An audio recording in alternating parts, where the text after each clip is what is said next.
Magandang araw sa inyong lahat. Ako si John Mark Soriano at ngayong araw ay tatalakayin ko ang tungkol sa kasaysayan ng wikang pambansa sa pagpapatibay ng Pilipinong identidad. So ano nga ba ang kahulugan ng kasaysayan ng wikang pambansa? Ito ay tumutukoy sa pagbabago at pag-unlad ng isang komunidad o bansa sa pag-usbong at paggamit ng kanilang opisyal na wika.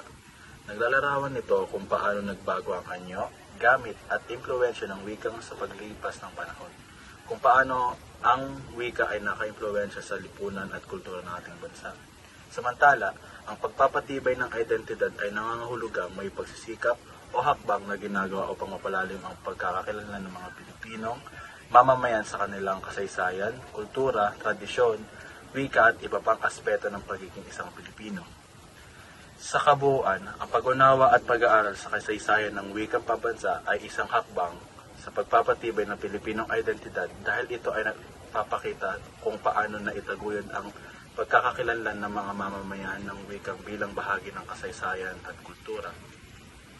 At dito nagtatapos ang ating talakayan tungkol sa paksang kasaysayan ng wikang pambansa sa pagpapatibay ng Pilipinong identidad. Sana ay may natutunan kayo at salamat sa panonood at kikinig muli. Ako si John Mark Soriano, ako, ikaw, tayo at ang wikang Pilipino.